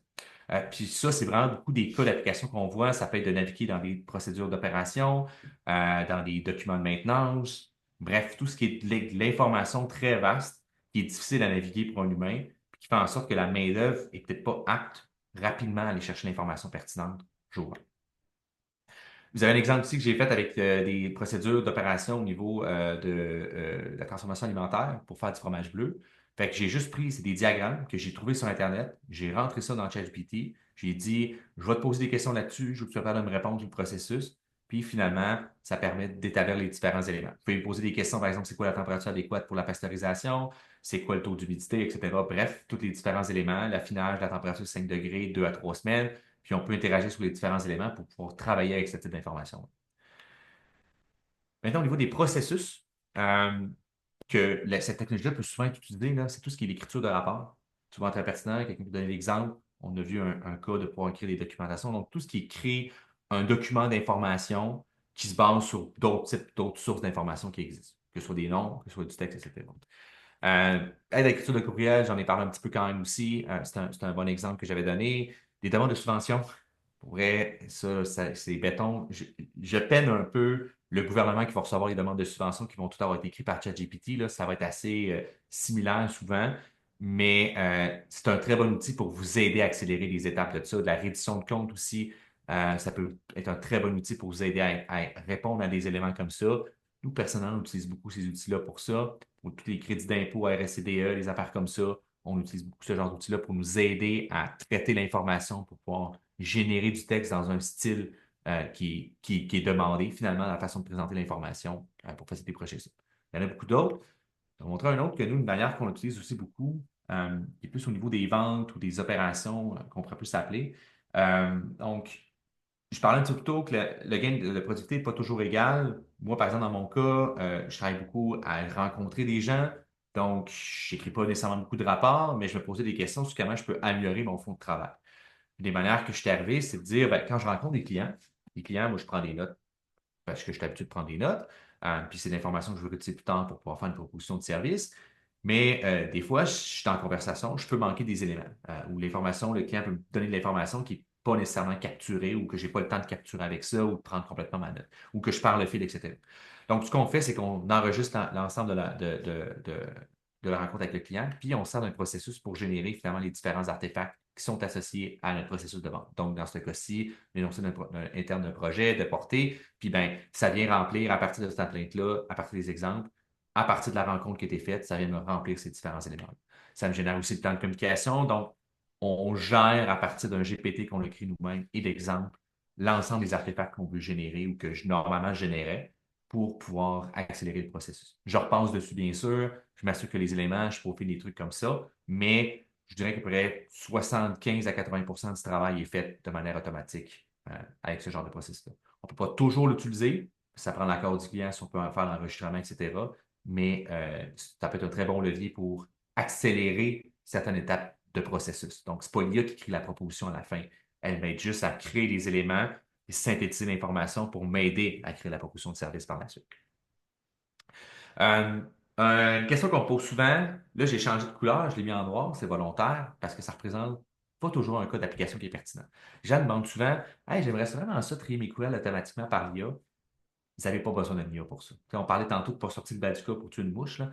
Dans la plupart des boîtes courriels, vous avez des possibilités de mettre en place des règles de triage automatique avec des mots-clés. Par exemple, je ne sais pas, vous avez une boîte courriel info, puis à travers ça, vous pouvez peut-être identifier des mots-clés qui enverraient à la comptabilité, qui fait une direction à différents éléments, puis c'est juste des mots-clés que vous rentrez à travers ça. Puis ça fait déjà probablement 80 à 90 du travail. Fait que vous n'avez pas besoin de rendre ça plus complexe, c'est juste de bien utiliser votre outil à travers des règles. Il y a beaucoup de vidéos sur YouTube qui peuvent vous expliquer à le faire si vous allez chercher ça, mais il n'y a pas de solution magique encore pour faire ce triage-là qui vaut la peine en dehors de juste bien utiliser les outils en place. Par contre, si vous voulez répondre automatiquement à des courriels, pas par un message pour formater, mais une demande client, par exemple, qui dit hey, c'est quand mon renouvellement, etc., ben là, c'est vrai qu'il pourrait avoir un IA. Parce que là, on veut inférer une question client, aller chercher de l'information dans un système informatique et répondre au client. Il y a des organisations qui ont commencé à mettre ça en place, des systèmes qui répondent automatiquement à des questions d'utilisateurs, des questions externes, etc., tout ça. La qualité peut varier, ça dépend de la complexité des questions, mais si c'est des questions du genre comment je peux renouveler mon mot de passe ou comment je peux faire des trucs comme ça, comme du support TI, ça fonctionne relativement assez bien dans la plupart des cas. Si c'est plus complexe d'interprétation, de mise à jour dossier puis d'opérations comme ça, ben là, c'est peut-être plus limité. Il y a des cas que ça peut valoir la peine, mais c'est parce qu'on cherche à automatiser le processus et non à juste faire du triage dans ce cas-ci. Je sais plus, je suis rendu où, là? J'ai l'impression que. Bref, c'était à midi et demi qu'on arrêtait, hein, je pense, c'est ça? Ouais, c'est ça, midi et Parfait. demi. Puis il y avait deux petites questions, Oui, si je peux juste. oui, bien Il sûr. y avait une première question qui était si on a un compte ChatGPT, j'imagine, ou n'importe quel compte d'IA, doit-on reprendre, pardon, la présentation de notre organisme à chaque fois? Si vous changez de compte, oui. Mais si vous. Là, OK, je comprends la question. Je vais revenir à l'outil puis je vais vous montrer quelque chose. Vous pouvez personnaliser. Là, vous voyez mon écran, je suis être sûr que je l'ai tout montré, là. Oui, parfait. Vous avez l'option ici, là, je vais zoomer un peu, là, c'est peut-être petit, là. Tu sais, vous avez le gros bouton aussi de votre personne. Puis là, vous pouvez customiser ChatGPT. Puis là, vous pouvez aussi de manière plus générique ici le présenter. Vos informations. Puis vous pouvez aussi personnaliser un petit peu la manière que ChatGPT va vous répondre, puis etc. pour ce genre de détails-là. Ici, je l'ai montré pour un exemple où est-ce que je spécifiais pour vous montrer la manière de l'utiliser. Mais oui, si vous ne faites pas cette voie de personnalisation-là, à chaque fois, vous fassiez ce genre de travail techniquement pour pouvoir être capable de le faire adéquatement. Merci. Puis il y en avait une dernière. Avez-vous des suggestions sur comment choisir des assistants spécialisés de GPT, pardon, et comment maximiser les gains de recourir à leur service? Oui, effectivement. Vous voyez ici à gauche, là, il y a des GPT qui existent. De nous, on en a qu'on fait pour des démonstrations, des éléments comme ça. Ça, c'est notre compte générique qu'on utilise pour des démos. Et vous pouvez vous-même vous faire d'ailleurs des GPT. Vous n'avez pas besoin de payer des GPT. Vous pouvez, par exemple, MyGPT ici, etc. Puis vous créez un propre GPT qui permet d'automatiser des étapes à travers ça. Euh, il y en a qui sont proposés aussi dans une librairie. Ben, il n'y a pas vraiment de solution miracle. C'est de bien définir c'est quoi vos besoins, qu'est-ce que vous cherchez à faire, puis qu'est-ce que vous voulez pas que ça fasse, puis les tester. Euh, pour la personnalisation directement, là, j'essaie de voir, mettons, bon, ici j'en ai fait un, mettons, pour démontrer à des Kiro, puis finalement, ça utilise la documentation. Excusez-moi, la documentation sur le rôle de Kiro, c'est quoi les types de pratiques, c'est quoi les types d'éléments, puis ça essaie de répondre à ces questions-là. Fait que vous pouvez personnaliser l'expérience un peu plus. Puis la grosse différence qui est faite avec ces systèmes-là par rapport à juste prendre l'interface de base, c'est de standardiser un petit peu plus le processus. Si vous avez, mettons, on va y aller, mettons, un Kiro, c'est peut-être un petit peu technique, là, ce que je rentre, là, mais vous pouvez configurer, mettons, les instructions, la manière dont vous voulez qu'il fonctionne, la manière dont vous voulez qu'il agit. Par exemple, si j'ai demandé d'être aidant de mémoire, de répondre, de citer systématiquement les citations des sources, puis je lui ai donné une base de connaissances, ce sont des PDF, puis je lui donne certains accès, puis certains trucs pour faire ça. il y a possibilité d'aller plus loin dans la démarche, de connecter de manière informatiquement à d'autres sources. Là, on sort peut-être un petit peu du cadre aujourd'hui que je vais présenter, mais vous pouvez faire votre propre personnalisation de GPT. Puis l'idée, c'est de le rendre disponible aux autres gens de votre organisation pour que tout le monde l'utilise de la même manière, d'une certaine façon, puis que le processus soit un peu plus standard. Fait avant de se rendre à standardiser le processus, c'est de jouer avec, voir qu'est-ce qui vaut la peine d'être standardisé, puis après ça, de mettre en application une standardisation là, de tout ça. Ça répond, j'imagine. Est-ce que ça répond à la question? J'imagine que oui. Oui, puis il y avait une main levée d'Hélène aussi. Oui, Hélène.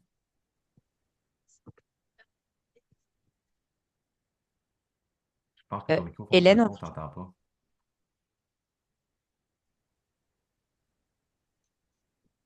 Tu toujours pas de son. Est-ce que c'est mieux ça? Ouais. Ah oui, là, on t'entend. OK. Bon, bah, effectivement, c'est très spécifique. Je ne sais pas utiliser un micro. Fait que c'était par rapport aux données personnelles. Quand on Oui. rentre dans des demandes de subvention, par exemple, des informations en lien avec notre organisme, euh, est-ce que c'est aussi efficace si, par exemple, eh bien, je ne mets pas le nom de mon organisme, je ne mets pas le nom de l'entreprise, la fondation, par exemple, pour laquelle j'applique. Est-ce que le résultat, j'ose pas trop le faire parce qu'on n'est jamais sûr, puis on n'est pas encore dans cette gestion du changement-là dans mon entreprise, mais est-ce que les résultats, le rendu va être aussi pertinent que si je mettais, comme là, par exemple, vous avez directement mis les informations très en lien avec votre entreprise, peut-être le montant demandé à telle ou telle institution. Je ne sais pas si c'est aussi efficace. C'est Là, il y a une limite à ça, mais souvent, plus qu'on est précis, plus qu'il va être efficace, plus qu'il va vraiment aller dans la zone qu'on veut se rendre. Euh, surtout dans le cas, si, mettons, on voudrait utiliser les valeurs de la fondation ou de l'organisme pour bien placer pourquoi est-ce que ça cadre bien avec, mettons, le programme de subvention, ben si on ne peut pas les nommer, ça se peut que c'est limité. Est-ce que donner le nom va aider à faire ça? Non. Mais de présenter les valeurs, par contre, de Ouais. l'organisation, sans nommer le nom, ou de dire je travaille pour un OBNL ou peu importe la structure juridique derrière, et voici mes valeurs, voici notre mission, vision. Ben, c'est toutes des informations qui sont sur votre site web. Ben, il n'y a pas rien de confidentiel à travers ça. Fait que ça, on serait capable de bien travailler.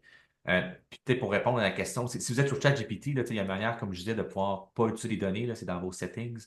Puis là, il est en anglais, excusez-moi, là, Data Control, puis c'est là que vous pouvez, vous voyez, Improve Model for Everyone. Ben, en français, ça va être Mhm. la traduction française. Ben, moi, techniquement, ils n'utilisent pas les données. C'est juste que, comme je vous dis, les données vont quand même dans un serveur là-bas. Mais ils disent qu'ils ne l'utilisent pas pour améliorer la solution. C'est tout ce qu'ils disent. Fait que là, si votre organisation n'est pas à l'aise d'envoyer ces données-là, ben, donnez pas des informations confidentielles dans ce cas-là. Donnez pas d'informations qui appartiennent à la propriété intellectuelle. J'ai pas moyen de vous garantir, puis OpenAI ne vous garantit pas qu'il va pas être à quelque part, mais ils disent juste qu'ils vont pas l'utiliser pour l'entraîner. Fait faut voir si vous êtes à l'aise avec ça. Sinon, c'est sûr que Copilot vous permet de plus régler ce problème-là. Fait que c'est de voir quel outil vous préférez. C'est sûr que Canva, là, maintenant, vous avez aussi Canva que vous pouvez éditer en live directement dans ChatGPT. Ben, c'est quand même très cool. Fait que, bref, il y a un contrepoint à voir. Si, mettons, vous voulez mettre des, tu sais, si, mettons, vous ne mettez pas votre nom d'organisation, mais faites des montants, c'est de voir qu'est-ce que ça représente. Fait que c'est une question de gestion de risque, en fait. Fait que j'ai pas la réponse à vous donner plus que gérer votre risque.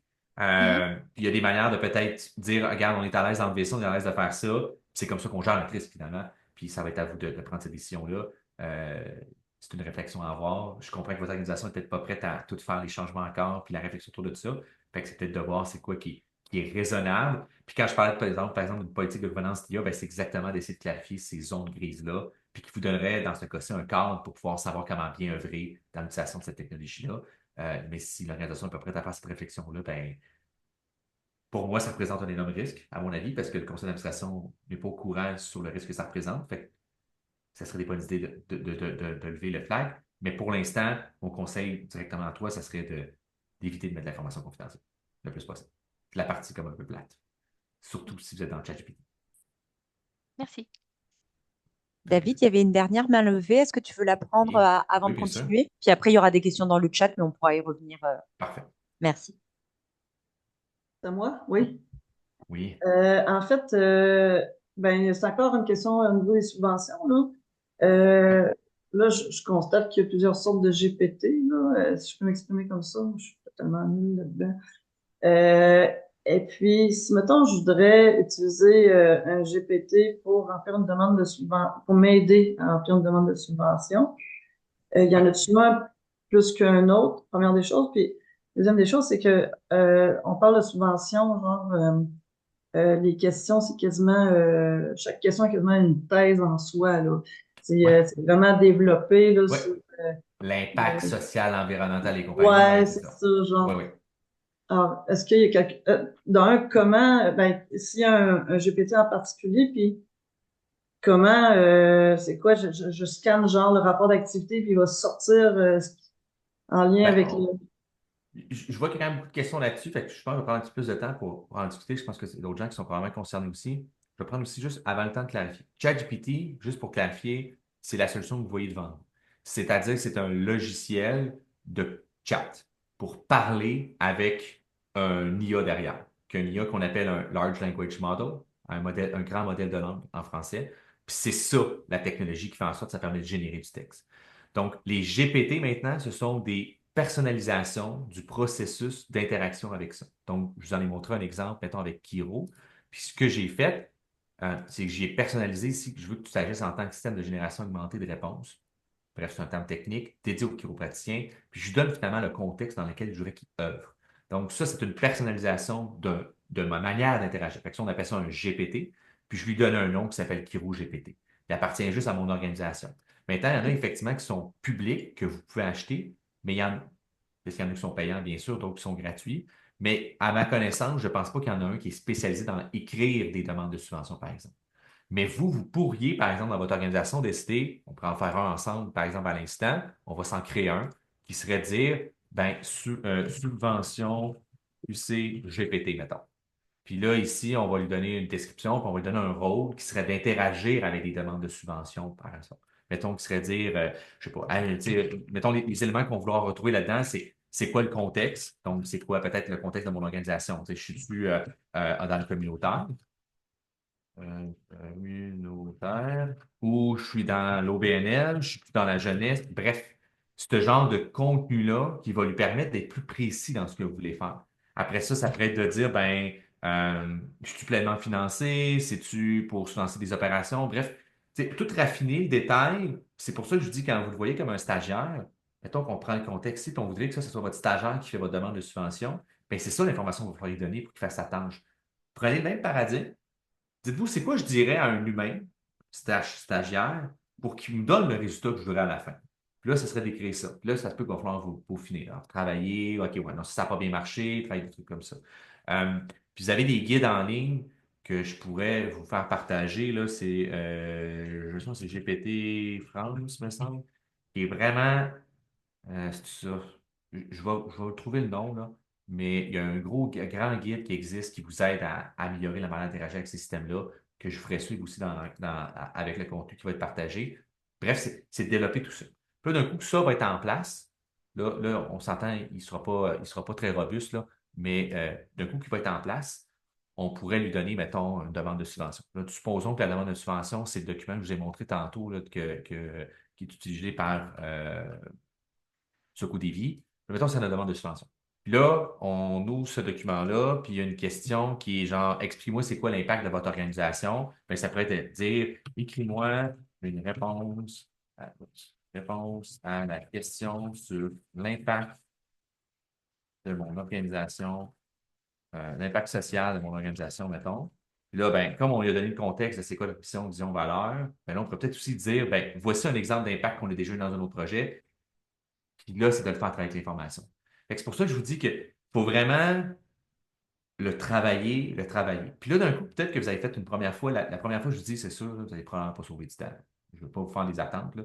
Mais la deuxième fois, la troisième fois, ben là, ça se peut que le processus va être beaucoup plus robuste, qui là va vous permettre de gagner du temps à la fin de faire ça.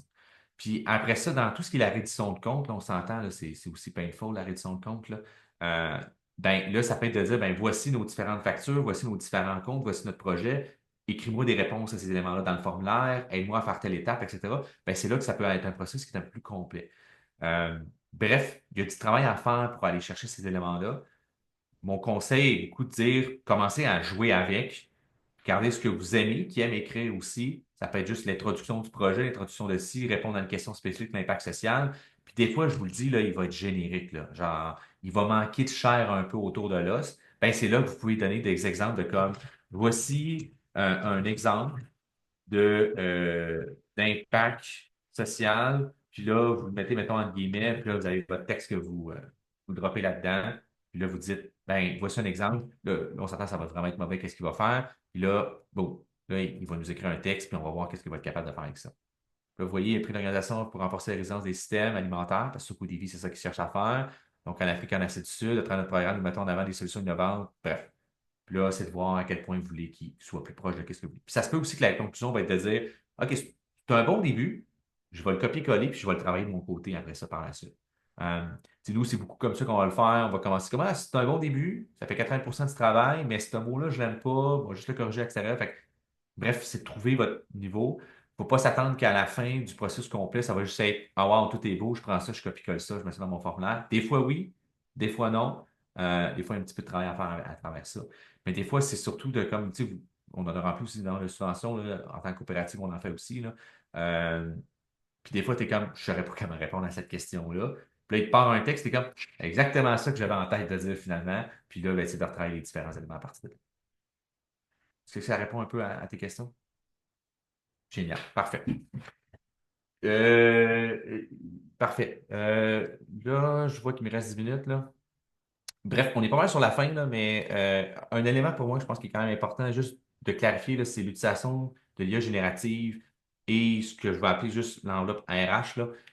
Puis on va y aller avec un exemple que nous, on a vécu, qui est un peu pour illustrer peut-être les places que ça peut avoir la peine d'utiliser cet outil-là directement en le sortant de la boîte par rapport à les solutions logicielles complètes qui vont probablement apparaître dans le futur. Parce que présentement, il n'y a pas beaucoup de solutions de gestion RH ou d'outils là, tu sais, finalement sur analyse des CV, etc., qui utilisent pleinement l'IA, surtout l'IA générative. Ça risque de venir, mais en attendant, s'il y en a qui se disent, ah, voici une manière, je peux l'utiliser, c'est juste pour déconstruire certains éléments. Bref, vous avez un exemple, nous, on a ouvert un poste il y a 11 mois, c'était pour une coordonnatrice marketing, coordonnatrice marketing. On a eu 128 candidats. On n'a pas de département RH. On était 10 un petit peu moins que 10 à l'époque. Moi, quand j'ai vu 128 candidats, j'ai un petit peu eu un arrêt, là. Genre, je pensais mourir. Je me disais, il ne faut pas que je regarde 128 CV, là. Genre, ça va être vraiment beaucoup de travail, là. J'ai jamais fait ça de ma vie, puis là, on part avec ça. Bref, on s'est dit, ben, comment qu'on peut essayer d'utiliser la technologie pour nous aider à faire ça? Euh, un des éléments qui peut être intéressant, c'est de dire, je veux que tu me fasses un alignement entre des CV et mon offre d'emploi. Je vais donner un exemple ici, là, c'était pas les CV qu'on a reçus, c'est mon CV puis le CV de notre président, puis j'ai mis l'offre d'emploi. Là, c'est de dire, si on va faire un triage des CV, dans le sens que je veux qu'ils me sortent les points forts, les points faibles. J'aurais pu être plus. Là, on ne voit pas en haut, mais j'avais donné des instructions sur je veux qu'ils me sortent les points forts, les points faibles, etc., des éléments comme ça. Ben, ça peut être un bon outil pour nous aider à partir d'une liste de 50 CV, faire ressortir les points forts et les points faibles pour après ça, aller voir le CV de ceux qui nous semblent pertinents ou de vérifier certains éléments, puis peut-être de faire un pré-filtrage à travers ça. Donc là, c'est sûr que nos CV, on est des développeurs de Nick et moi, donc c'est sûr qu'en termes de marketing, on ne cochait pas beaucoup les cases. Il y a quand même réussi à trouver des points forts, fait que ça se demandait qu'est-ce qui est pertinent à travers ça, mais bon, on connaît l'intelligence artificielle, donc nécessairement c'est intéressant si on cherche un rôle de marketing dans une organisation qui fait l'intelligence artificielle, donc il a réussi à sortir des éléments avec ça. Fait que ça peut être un bon moyen de sortir les points forts dans ce genre d'application. Maintenant, euh, de sélectionner reculer en arrière, je suis un petit peu trop. De sélectionner des CV automatiquement par ChatGPT, ça, ce n'est pas une bonne idée. Donc, ce que je dis ici, c'est que c'est bon de dire, j'ai 10 CV, fais-moi un résumé des 10 CV, des points forts, points faibles, et après ça, je prends cette information-là et je la traite. Mais si vous dites que voici 10 CV, choisis-moi le meilleur CV, faites pas ça. Pourquoi? Ces systèmes-là ont été prouvés discriminants. C'est-à-dire que si, par exemple, on a un poste, une coordonnatrice ou un coordonnateur marketing, ben, de par les biais en place par les postes, ça se peut qu'il va nous recommander une femme ou un homme, dépendant du type de poste.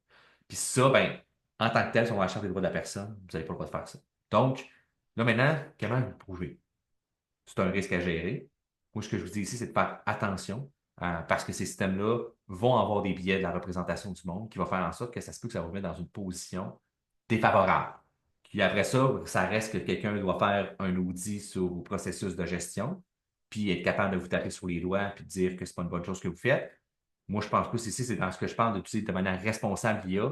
C'est un bon exemple de demander-lui d'extraire l'information, mais pas de faire un choix à votre place.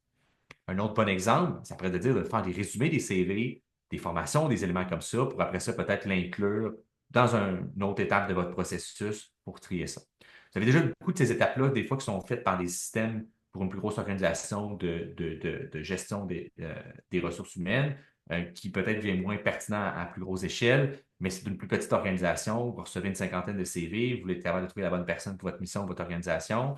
Ben, ça peut être une bonne manière de traiter l'information et jouer avec ces informations. Par contre, comme je l'ai dit, les CV, c'est des données confidentielles, techniquement. Donc, si vous utilisez ChatGPT puis les CV sans s'en va en Europe, excusez-moi, aux États-Unis, vous n'avez plus de contrôle sur ces données-là.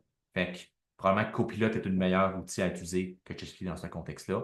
C'était pour vous montrer ça. Donc, c'est un outil qui peut être intéressant pour être utilisé dans le traitement d'informations au niveau des CV, mais il faut faire attention, puis il faut l'utiliser avec parcimonie, puis il faut être alerte aux enjeux que ça peut représenter. Ça se peut que personne ne va se faire taper ses doigts, personne ne va se faire poursuivre, cool, mais c'est tout dans l'idée de l'utiliser de manière responsable et de réduire les risques pour l'organisation. Puis en fait aussi, un autre élément là, qui est plus utile à prendre en compte, là, ben, en fait, qui est très présent, c'est l'équité. Les gens partant, l'équité de comment on sélectionne puis on priorise nos personnes. Puis l'inclusion et de la diversité aussi qui peut être plus difficile à représenter parce que ça reste que ces systèmes-là ont une vision un peu pensée unique du monde qui fait en sorte que ça se peut que ça ne représente pas le type de diversité qu'on veut mettre en place. Donc, ça peut être plus limitatif, mais on pourrait peut-être lui demander s'il y a des critères de diversité dans les postes, qui là, ensuite, un humain pourrait extraire cette information-là, utiliser ça et de faire une décision par la suite. Donc, tout ça en bref, n'utilisez pas ces systèmes-là pour faire les décisions à votre place. Dans le cas des CV, à mon avis, passer à côté de la bonne façon d'utiliser. Si ça vous intéresse aussi, d'ailleurs, j'ai écrit un article scientifique là, qu'on s'est intéressé à cette question, moi, une juriste, pendant mon doctorat, si la discrimination et l'intelligence artificielle était suffisamment encadrée, où est-ce qu'on aborde un peu plus en profondeur des cas où est-ce que ça a moins bien fonctionné, puis des manières un peu plus intéressantes. Tu sais, c'est pas adressé au RH, mais on s'intéresse aux enjeux de la discrimination, à spécifiquement parler d'intelligence artificielle au Québec. Donc, c'est quoi le contexte actuel au Québec, puis comment ça peut prendre forme à travers ça. Bref, on est pas mal rendu à la fin. Si ça a le temps de vous connecter avec moi, vous avez un code QR ici à l'écran qui se connecte directement avec moi sur LinkedIn. Sinon, je pense que ça pourrait beaucoup vous intéresser. On a un petit jeu de cartes en PDF. C'est un vrai jeu de cartes, mais c'est juste qu'il est aussi en format PDF qui explique 36 cas d'application d'intelligence artificielle en dehors de certains qui vont peut-être se recouper avec ce qu'on a dit, mais d'autres cas d'application pour essayer de voir d'autres manières d'utiliser ça. Puis on est en train de travailler à une nouvelle version où est-ce que ça va être des cas d'application de l'IA générative. Bref, on est rendu à la dernière personne de questions. Je suis en train de regarder ça. Aussi, quels sont les risques qu'il y a recours à la désinformation dans ces réponses? Par exemple, je pose des questions. Oui, très bonne question. Ces systèmes-là ne sont pas faits pour être factuels en tant que tels. Il y a des manières à les emmener à être plus factuels, mais si vous posez des questions en quelle année est morte telle personne, faites pas ça. C'est pas une bonne manière d'utiliser l'outil. Euh, donc, ces outils-là ont démontré faire ce qu'on appelle des hallucinations, c'est-à-dire mettre l'information ensemble qui n'est pas rapport, on va dire. Par exemple, de dire que, mettons, Donald Trump a sorti avec Marilyn Monroe. Ils n'ont pas vécu à la même époque, donc c'est factuellement pas vrai. Il y a des manières d'essayer d'emmener à ce que ça ne crée pas ce type d'erreur-là. On ne rentrera pas dans les détails de ça, mais il y a des manières de corriger ces problèmes-là. Mais de base, ChatGPT n'est pas amené à être une source d'information fiable sur des faits historiques ou des faits qui ont existé dans le monde. Donc, prenez pas ça comme ça. Si vous donnez un article, vous allez faire un résumé, il va se baser sur l'article pour faire son résumé, donc il ne devrait pas introduire de ce type d'erreur-là. Maintenant, tout ce qui est de la question de la désinformation, oui, ces systèmes-là pourraient être utilisés pour faire la désinformation sur les réseaux sociaux. C'est une boîte de Pandore qu'on a présentement nous-mêmes, qu'on vient d'ouvrir, que c'est super cool, ça donne bien des opportunités. Mais tout ce qui est aussi la fraude émotionnelle sur les réseaux sociaux, là, à mon avis, dans les prochaines années, on va assister à beaucoup de problèmes au niveau de la clientèle plus vulnérable, des personnes âgées, par exemple, qui pourraient se faire appeler par quelqu'un qui se fait passer pour leur petit enfant, qui leur écrit sur Messenger, puis qui dit j'ai besoin d'aide, puis qui personnalise assez bien la manière que cette personne parle, qui va emmener probablement beaucoup de fraude dans le futur. C'est malheureusement un autre sujet, puis la technologie est déjà libéré, qu'on ne peut plus rien faire autre que protéger, essayer d'éduquer les gens, mais on va assister certainement à une transition qui va faire mal pour beaucoup de personnes plus vulnérables dans notre société. C'est un énorme enjeu. Une chercheure dans l'Université Laval qui t'intéresse à ces enjeux-là, si ça vous intéresse, je pourrais vous pointer vers cette personne-là, mais c'est ça. Ça va s'en venir. Bref, je dois de cet article qu'on a déclenché, ça va transmis. Oui, oui, il va faire partie là, de mémoire. Je pense qu'il fait partie des URL que je vais mettre, mais oui, je vais m'en rappeler de le présenter, de le rajouter aussi. Sinon, c'est pas mal ça. Y a-t-il d'autres questions? Oui, il y avait juste une question. Bah, les deux sont pas mal en lien. C'est est-ce que la version payante, est-ce que ça vaut le coup en fait de payer un abonnement ChatGPT ou la version gratuite, elle est correcte, puis dans le même contenu, la personnalisation pour les organisations est-elle pour l'option payante de ChatGPT? Très bonne question.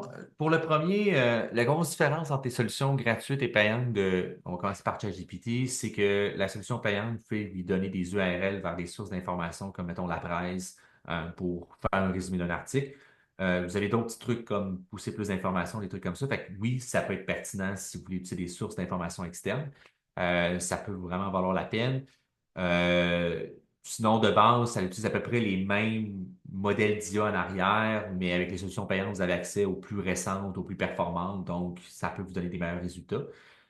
Pour ce qui est de la personnalisation d'entreprise, maintenant, oui, effectivement, ChatGPT ou OpenAI, l'entreprise derrière ChatGPT, a une offre entreprise qui permet de plus personnaliser, en fait, les interactions, les manières d'utiliser, les processus de contrôle, la facturation. Principalement, en fait, c'est un des gros avantages des solutions entreprises, c'est de gérer la facturation de manière plus simple.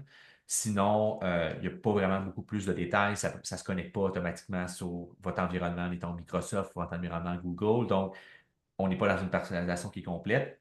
C'est sûr que Copilot est connecté sur l'ensemble de votre SharePoint, de tout ce que vous avez dans Microsoft, à peu près tout. Copilot, il faut y avoir accès.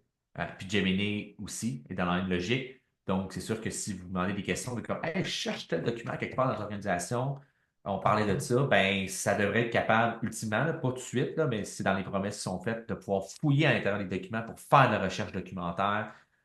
Donc, il va ultimement avoir ce genre de personnalisation qui va être intéressante, mais c'est pas encore là. Ça commence, mais c'est pas encore complètement déployé. Fait que ça fait partie des promesses de Microsoft futures.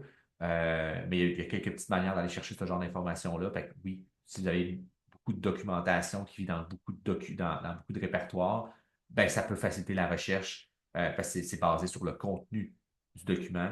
Ben, ça va être basé sur le contenu du document plutôt que juste sur le titre ou qui le crée, par exemple, qui va peut-être être plus limitatif. Merci beaucoup, David. Il est 12h32. Donc, voilà, on a atteint la limite du webinaire. C'est un sujet vraiment vaste, varié, diversifié qu'on a essayé de traiter en 1h30, mais qui prendrait des journées entières. Donc, merci encore d'avoir été avec nous. On vous rappelle que la présentation ainsi que les divers petits documents, j'ai vu que on voulait le lien de l'article, Oui, les cartes, etc. Donc, on vous enverra tout ça après le webinaire. On vous rappelle aussi, chose que j'aurais dû faire au début, excusez-moi, que ces webinaires ont été aussi faits dans le cadre de la mise à jour de la boîte à outils en gestion des ressources humaines du CSM OESAC. Voilà, le prochain webinaire, lui, traitera de la gestion des ressources humaines et de l'environnement, autre sujet assez complexe. Donc, on vous enverra aussi le lien avec tous les documents, puis un petit sondage à compléter. Donc, on vous remercie beaucoup d'avoir été là. C'est voilà, en 1h30, ça peut être intense, mais en même temps, c'est court. Donc, merci beaucoup d'avoir été avec nous. Et puis, on se revoit le 4 décembre pour le prochain webinaire. Bonne journée merci à à tous toutes et pour à votre tous. participation. Merci. Bonne journée, au revoir.